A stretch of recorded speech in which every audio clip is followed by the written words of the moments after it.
자, 전구를 전동하기 전에 저항과 전동한 후에 저항을 갖다가 비교했을 때 어떻게 되겠느냐. 전구를 갖다가 전동하기 전 값은 온도가 어떻게 돼요? 온도가 낮으니까 저항값은 작아지겠죠. 그런데 전동한 후에는 온도가 올라가니까 커질 겁니다. 그래서 온도가 증가하게 되면 건선장은 커지는 그런 특성을 갖다가 갖는다는 얘기죠. 전동 후에 저항값은 증가하게 될 것이다 라는 것을 우리는 좀 알 수가 있죠. 자, 온도 계수가 이제 부의 특성을 갖다가 갖는 것은, 일반적인 부 온도 계수를 갖다가 갖는 것은 반도체다라고 얘기하게 되죠. 그래서 여기서 반도체에 해당되고 있는 부분은 바로 서미스터다. 서미스터는 결국은 온도가 올라가게 되면 전압이 떨어지는 그런 특성을 갖다가 갖는다라고 좀 생각할 수 있죠. 이렇게 해서 반대 계수를 갖다가 나타나게 되는 그런 부분입니다. 여기서 참고적으로 저항값이 작아지는, 온도가 높아지면 저항값이 작아지는 그런 특성들을 갖다가 나타나게 되는데, 보통 온도의 변에 대해서 온도계를 갖다가 측정하는 부분에서 나타나게 되는 그런 부분이죠. 또 온도가 높아지게 되면 저항값을 감소하는 부온도계를 갖다가 갖는다라고 얘기할 수 있겠습니다.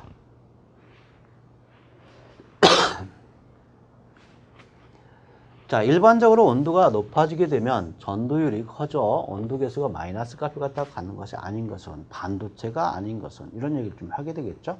그래서 일반적으로 구리 같은 경우는 도체 계수에 나타났습니다. 자, 그래서 여기에 관련된 부분은 바로 이제 탄소, 실리콘, 반도체 이런 형태로서 나타나게 되는데요.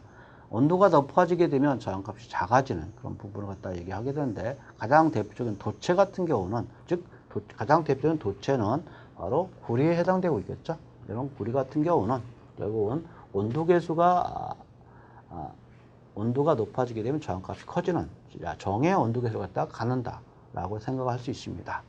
그런데 여기서 이제 게르마늄, 실리콘, 포늄을 가지고 황산, 물과 같은 전액 같은 경우는 부의 온도계수를 갖다가 갖는다는 것도 참고적으로 기억을 해주시면 좋겠습니다. 주의 온도가 0도에서 25mm 연동선이 있을 때, 주의 온도가 30도로 될 때 우리가 저항값을 갖다 한번 구해봐라, 이런 얘기가 되죠. 자, 그러면 우리가 앞에서 구했던 것처럼 우리가 30도라고 하는 저항값을 갖다가 구하게 되는데, 0도일 때 25mm였었고요. 0도에서의 온도 계수가 10의 마이너스 3승이었었고요. 그 다음 온도 차가 30도였었죠. 자, 이같이. 그래서 이거 갖다가 계산하게 되면 내가 원하는 30도 있을 때 저항값을 갖다가 얻을 수 있다라는 것을 볼 수 있습니다. 자, 이 부분은 온도 차기 때문에 30도 빼기 0이기 때문에 그냥 제가 30으로 그냥 쓴 거예요. 두 금속의 접촉점에 온도 차를 주면 열 기절력이 발생한다. 자, 두 금속의 접촉점에 온도 차를 주게 되면, 자, 우리가 여기서 보게 되면 두 가지를 갖다 꼭 기억을 좀 하셔야 되겠죠. 이종 금속이냐 또는 동일한 금속이냐, 차이점이죠. 동일 금속이냐. 그래서 이종 금속일 경우는 두 개입니다. 제어벽과 폼손이 바로 여기에 해당되고 있겠고요. 자, 펠티에가 바로 동일 금속에 해당되고 있는 그런 부분입니다. 자, 그러면 여기서는 두 금속, 서로 다른 금속이기 때문에 바로 둘 중에 하나다라는 얘기를 할 수 있겠고요. 온도 차를 주었을 때는 제어백.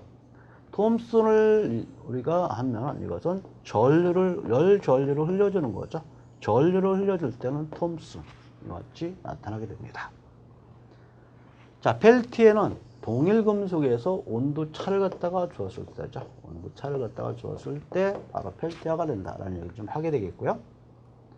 참고적으로 여기서 볼타 효과다라는 얘기를 좀 하게 되면, 볼타 효과 같은 경우는 우리가 서로 유전체가 접촉됐을 때 전류가 흘러버리는, 전압이 발생하는 그런 형태를 갖다 나타나게 돼요. 그래서 볼타 효과는 도체하고 도체, 유전체와 유전체, 도체와 유전체 사이에 접촉을 시키게 되면 전자 이동을 통해서 양과 음으로 서로 플러스가 마이너스의 전압이 발생하는 것을 갖다가 우리는 볼타 효과다. 홀 효과도 유명한 그런 효과인데요. 이 부분은 우리가 어떤 단면에 도체가 있을 때 여기에다가 같이 자속 밀도를 인가를 한 상태에서 전류를 갖다가 흘려주게 되면 전류 이등에서 힘이 발생해서 플러스 마이너스 극성이 발생하게 되는데 이 극성에 발생하고 있는 부분 이 불을 갖다가 우리는 뭐라고 얘기하냐면 홀 효과, 홀 전압이다 라고 얘기하게 되죠. 그래서 전류가 흘렀을 때 자기 내에서 도체 전류가 흘렀을 때 도체 관이죠. 양쪽에 전극이 발생해서 전이차가 발생한다. 이렇게요.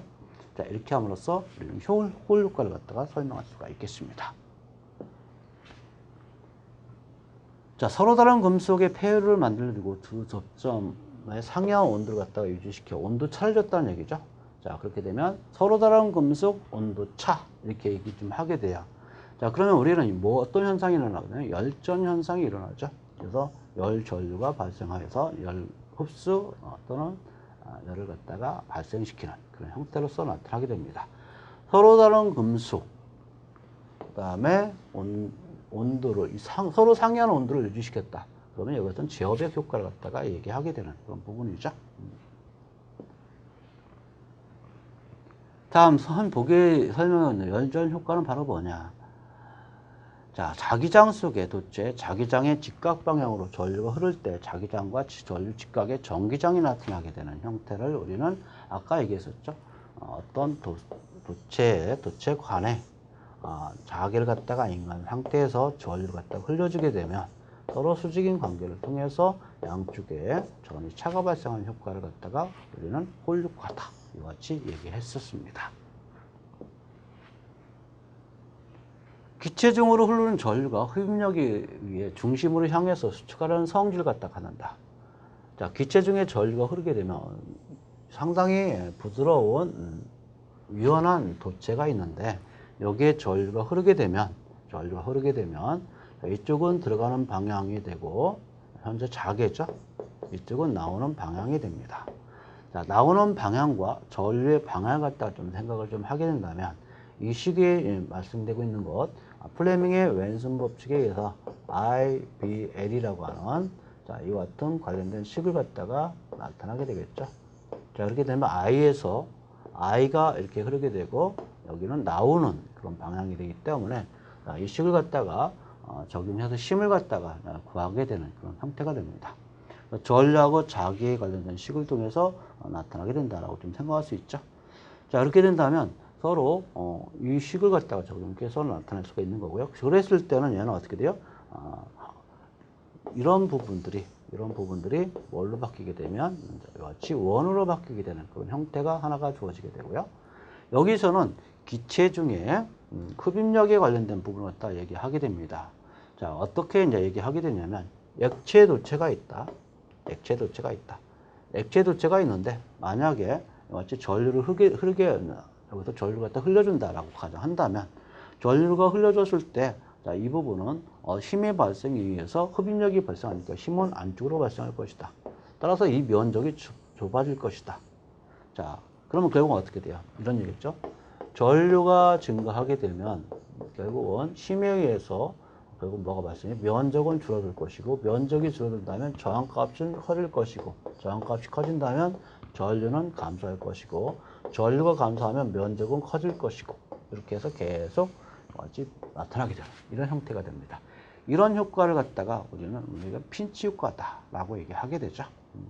현재 여기서는 우리가 스트레치에 관련된 그런 부분을 갖다 얘기하게 되는 거고요. 자, 그 다음에 여기서는 핀치 효과를 갖다 설명하는 그런 부분이었습니다. 좀 혼동하지 않았으면 좋겠다라는 말씀 드립니다.